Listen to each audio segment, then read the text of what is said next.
ሰላም ሰላም ክቡራትና ክቡራን ተኸታተልቲ ናይዛ ቻነለይ ከመይ ቀኒኹም ከመይ ትኾኑ ከመይ ኣለኹም ኣነ እኳ ደሓን እየ እግዚአብሔር መስገን ብዘለኹምዎ ሰላም ቅሳነት ብዙሕ ትርፍ ይበለለይ ከመይ ቀኒኹም ነዛ ቻነለይ ሓደሽቲ ዝኾንኩም ሳብስክራይብ ገይርኩም ናይ ደወል ምልክት ብምጽዓን ቤተሰብ ኩን ኢኹም ቤተሰብ ዝኾንኩም ድማ ከምቲ ኩሉ ግዜ እትህቡኒ ሃናጺ ሞራላዊ ሓገዝኩም ካብ ልቢ እናመስገንኩ ንቐጻሊ ድማ ጎነይ ኮይንኩም ንክተተባብዑኒ በትሕትና ላበወኩም እምበርከስ ኣብ ዝሓለፈ ሰሙን ዳርጋ ድንጉ ኢለ እየ ቪድዮ ኣይሰራሕኹይ ዝሓለፈ ሰሙን ብዛዕባ ገዛ ኣብ ዓዲ ሽምድሕን ኣምፂአ ነይረ ብድሕሪኡ ግን በቲ ዝተፈጠረ ኩነታት ኣብ ሕፃፅ ዘጋጠመ ረሃብ ጥሜት ችግር ፀበባ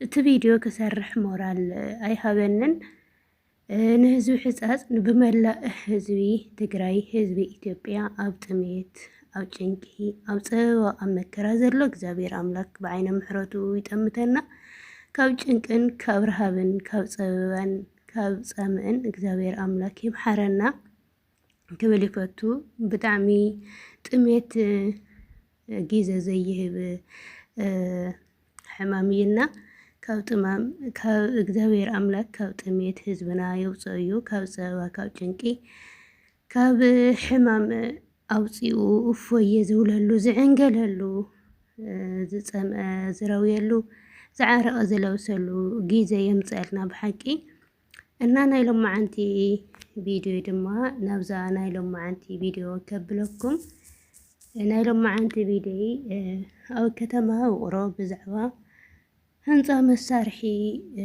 ኣብ ምንታይ ኩነታት ኣሎ እየ ሒዘ መፅእ ሎማዓንቲ ዕለት 16 ወርሒ 4 ዓመተ ምህረት 2018 እየ ሒዘ መፅእ ብዛዕባ እንታይ እዩ ሲሚንቶ ሰራሚክ ተንዲኖ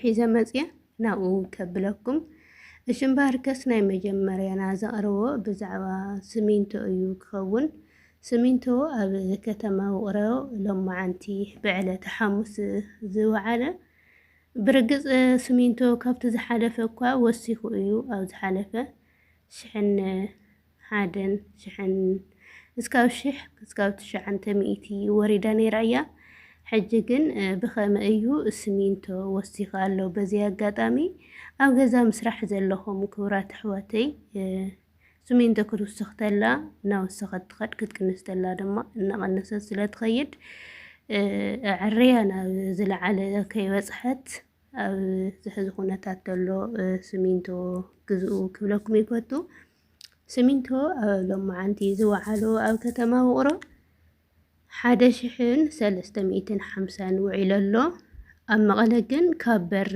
እየ ሓቲተ ካብ በሪ 1250 እዮም ዘውፅእዎ ዘለዉ ኣብ መቐለ ማለት እዩ ሲሚንቶ ኣብ ውቕሮ ግን ኣብ ቸርቻሮ 1350 ውዒሉ ኣሎ ሲሚንቶ ማለት እዩ ቀፂልና ንሪኦ ድማ ተንዲኖ እዩ ተንዲኖ በዓል 10 በዓል 8 በዓል 14 በዓል 16 እዩ ሒዘ መፅእ ብዝቐነሰ ክጅምረልኩም ተንዲኖ በዓል 820 እናተሸወጠ ይርከብ በዓል 10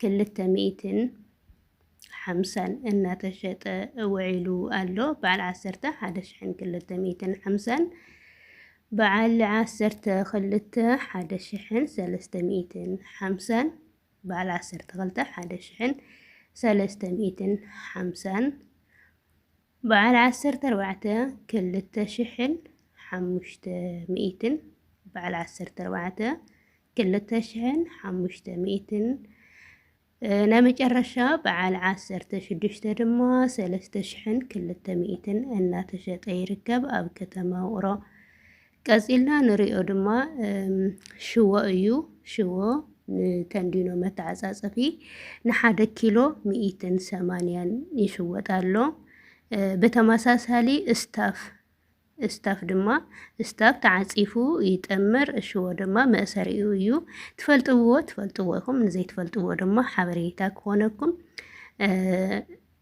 ስታፍ ን1 ኪሎ 190 እናተሸወጠ ይርከብ። ቀፂልና ንሪኦ ድማ ብሊኮት እዩ። ብሊኮት ንሓንቲ ፍረ በዓል 15.46 እናተሸወጠ ይርከብ። ቀፂልና ንሪኦ ድማ ሰራሚክ ናይ ውሽጢ ዓድን ናይ ደገን እዩ። ሰራሚክ ናይ ውሽጢ ዓዲ ን1 ካሬ 1730 እናተሸወጠ ይርከብ። ንናይ ሽንቲ ቤት እንተኮይኑ ድማ ን1 ካሬ 1150 እናተሸወጠ ይርከብ። ቀፂልና ንሪኦ ድማ ናይ ደገ ናይ ውጭ ማለት እዩ። ናይ ውጭ ሰራሚክ ን1 ካሬ 2550 እናተሸጠ ይርከብ ማለት እዩ። ቀፂልና ንሪኦ ድማ በለፎን እዩ።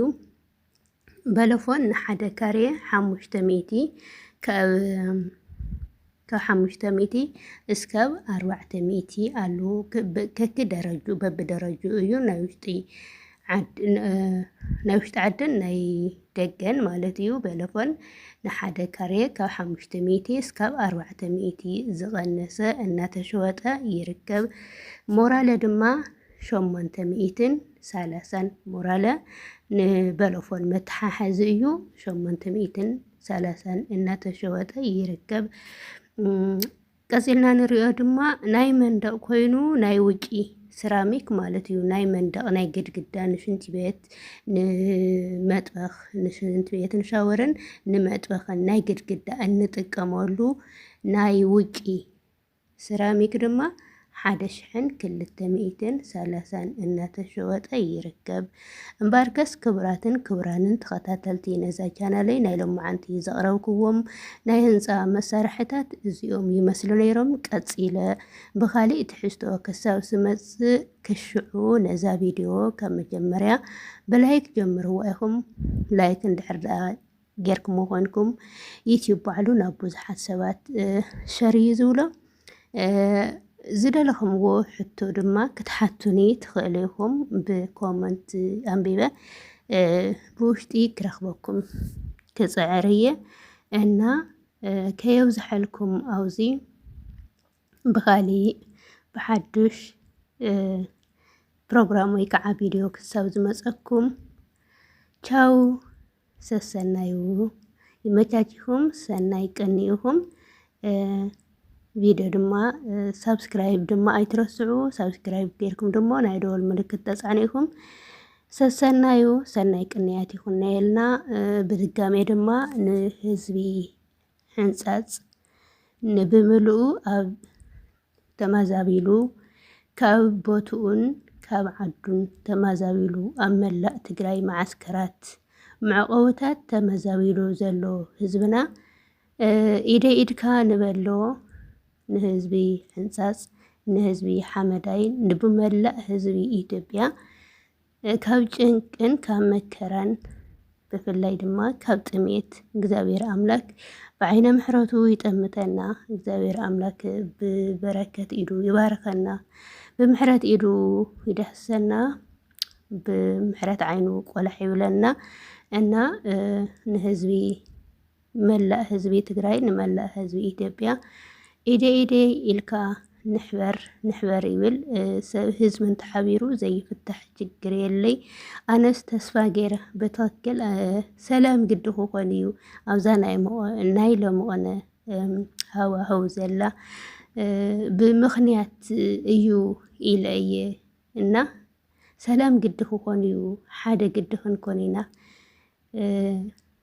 ህዝብናሲ ክዕንገል ግዲ እዩ ሰላም ግዲ ዋና ሰላም ታልይኮ ኩለሎ ሰላም ግዲ ክምለስ እዩ ሰላም ግዲ ትኾን ዓድና ኢለሲ ካብዛና ለመቕነሲ ንእሽተይ ተስፋ ገይረና ንሕና ህዝቢ እንድሕር ደኣ ሓቢርና ኮይና ዘይፍትሕ ፀገም የለይና። ሓደ ረበሽቲ እውን ኣይሰኣኑን ከምሊ መቐናይ ዝበሉ ኣብ ርእሶም ፀላእ ሰናይ ዝሓደሮም ንፅቡቕ ዘይዝምሩ ኣለው أحوتنا عين لبونا يبرهل نولد عدسو والحس عسنا عبو والحس عسنا بينا يحدنا أميو تنزيل تعملين لو خما يدون رديو لكم لكم وي كم يبهلي